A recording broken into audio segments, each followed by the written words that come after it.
அனைவருக்கும் வணக்கம். அன்னதானத்தின் சிறப்புகளை பற்றியும் அன்னதானம் எவ்வாறு செய்ய வேண்டும் என்பதை பற்றியும் இந்த காணொளியில் பார்க்கலாம். மனிதனிடம் கட்டாயம் இருக்க வேண்டியது தானம். நிதானம். பதறாத காரியம் சிதறாது என்பார்கள்.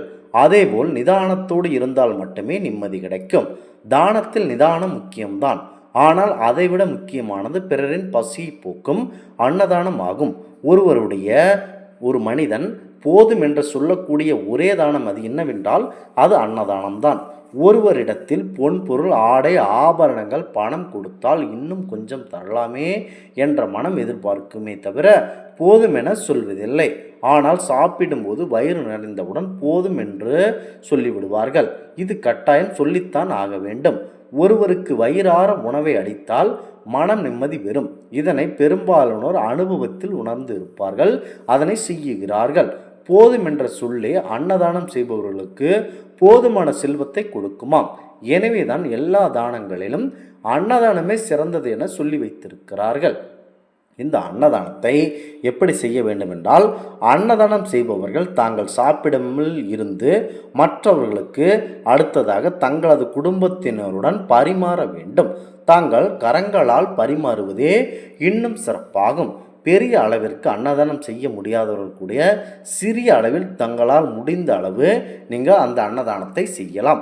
அன்னதானத்தை தங்கள் மேற்பார்வையில் முறையாக செய்ய வேண்டும். நீங்கள் வாரம் ஒருவருக்கு அல்லது மாதம் ஒருவருக்கு உணவு வழங்கலாம். நீங்கள் கண்டிப்பாக உங்களுடைய பிறந்த நாள், திருமண நாள், குழந்தைகளின் பிறந்த நாள், முன்னோர்களின் நினைவு நாள் ஆகிய நாட்களிலும் இந்த அன்னதானத்தை கண்டிப்பாக செய்யலாம். இறைவனுக்கு உகந்த நாட்களிலும் அன்னதானம் செய்யலாம்.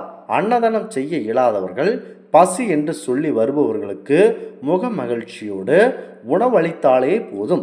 அதுவே அன்னதானத்திற்கு சமமானதான். இதனால் இறைவன் உங்கள் இல்லத்திலும் உள்ளத்திலும் அமர்ந்து எந்நாளும் உதவி செய்வான் என்பது உண்மையாகும். இதனை அறிந்தவர்கள் மிக பெரும் கடும் தீய கொலைப்பழி இந்த மாதிரி எது செய்தவர்களாக இருந்தாலும் கண்டிப்பாக அவர்கள் மனம் திறந்து மனிதர்களுக்கு வயிறார அன்னதானம் படைத்தால் அனைத்து பாவங்களும் போய்விடும் என புராணங்களிலே கூறப்படுகிறது. பாத யாத்திரை வருபவர்களுக்கும் நீங்கள் கண்டிப்பாக அன்னதானம் செய்யலாம். ஸ்தல யாத்திரை வருபவர்களுக்கும், கிரிவலம் செல்பவர்களுக்கும், நடந்து வருபவர்களுக்கும் களைப்பை போக்க பல இடங்களில் பலரும் உணவளிக்கின்றனர். இதை நீங்கள் அண்மையில் பார்க்க போகிறீர்கள். அதன் மூலம் அவர்களது ஆத்மாக்கள் திருப்தியடையும் நம்மை வாழ்த்துகிறது. அதனால் உங்களுக்கு அந்த மகிழ்ச்சியாக திருமகள் அவர்கள் உங்கள் பார்வைப்பட்டு உங்களுக்கு நிறைய செல்வம் வர வாய்ப்பு இருக்கிறது. அன்னதானத்தால் கிடைக்கும் பலன்கள் என்னவென்றால், அன்புடனும் கருணையுடன் செய்யும் அன்னதானங்கள் நம்முடைய அடுத்த பிறவி வரை பலன் கொடுக்குமாம். அன்னதானம் செய்பவர்களின் வாழ்க்கையில் பசி பிணி வராது.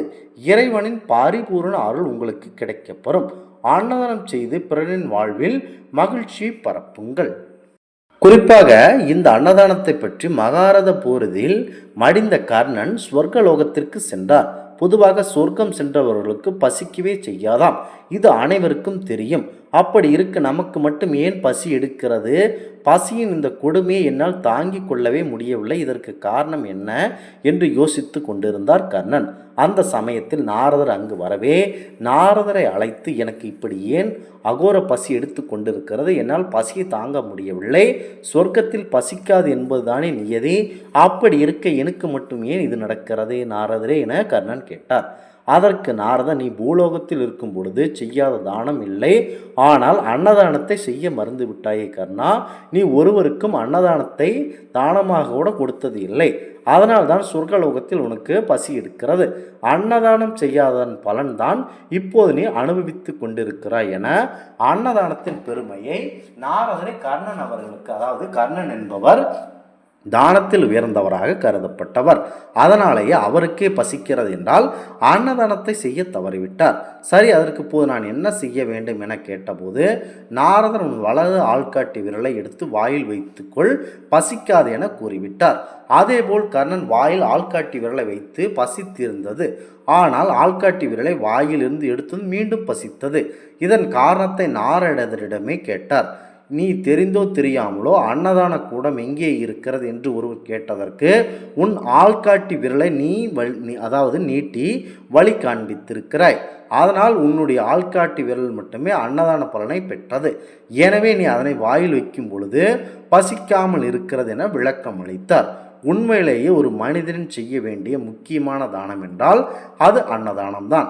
அன்னத்திலிருந்து தான் இந்த பிரபஞ்சத்தில் இருக்கும் அத்தனை உயிர்களும் சக்தியுற்று கிடக்கின்றன. எனவே இயன்றவரை ஒரு மனிதன் தன்னுடைய வாழ்நாளில் அதிக அளவு அன்னதானத்தை செய்ய வேண்டும். இந்த ஆன்மீக தகவல் உங்களுக்கு பிடித்து இருந்தால் தெய்வீக பலன்கள் சேனலை கண்டிப்பாக சப்ஸ்கிரைப் செய்து கொள்ளவும். மீண்டும் ஒரு நல்லதொரு காணொளியில் உங்களை சந்திக்கிறோம். நன்றி, வணக்கம்.